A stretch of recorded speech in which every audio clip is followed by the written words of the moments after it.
wouldn't have to fight so much to get those. Yes.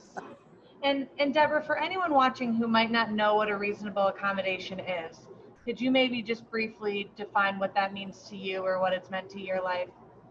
A reasonable accommodation is when the employer helps provide for the consumer, not necessarily, it's not always a financial expense. For me, it was to get the adaptive software so that I could access the computer the same way that a sighted person could access the computer.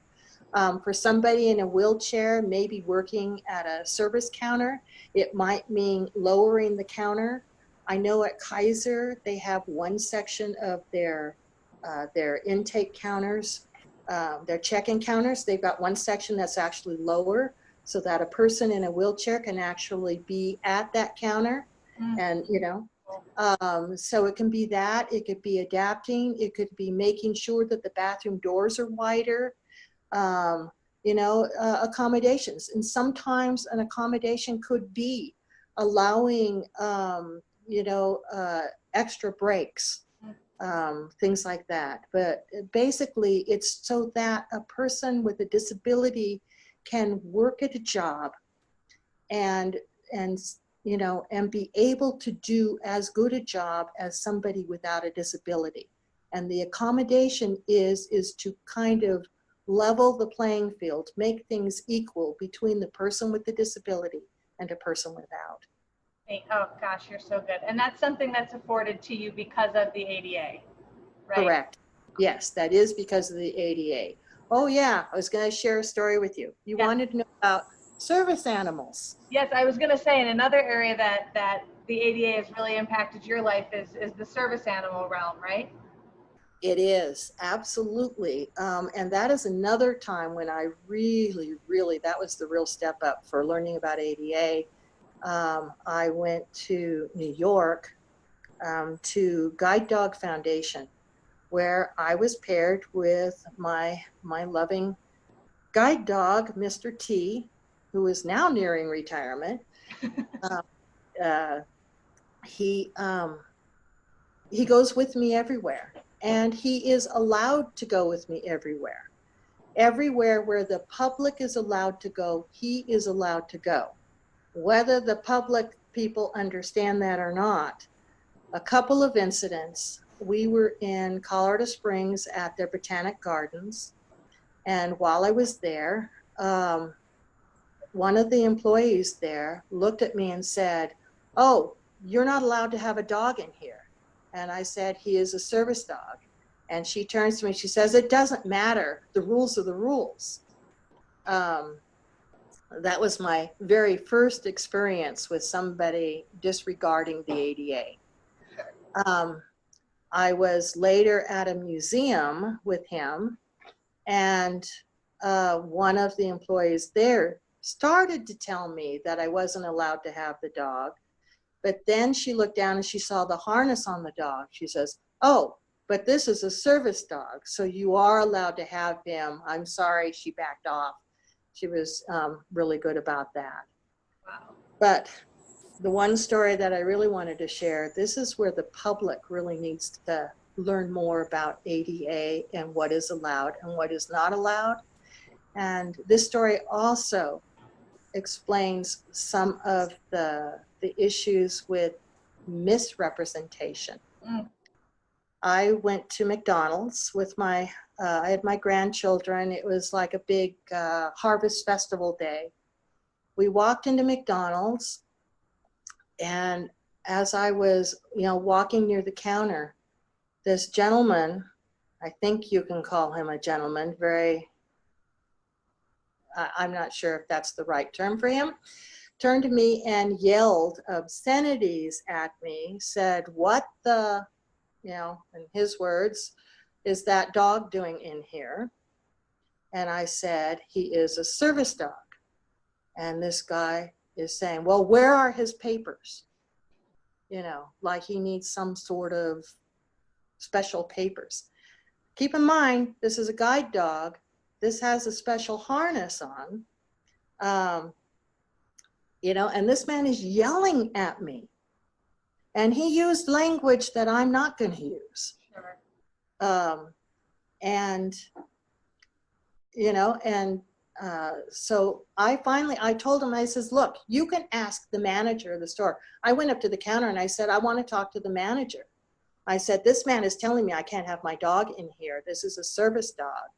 The manager, I don't think he was very old, but the manager came out and he said, yes, sir, she is allowed to have this dog in here. And then I did overhear when the man went up to get his order, they told him he wasn't allowed to stay there because his behavior was disruptive. And so he was told that his order was to go.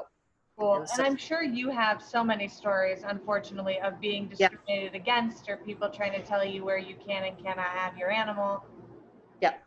Yeah. But here again is where the ADA helps, you know, and knowing your rights. And if we know, by this point in time, I knew what my rights were.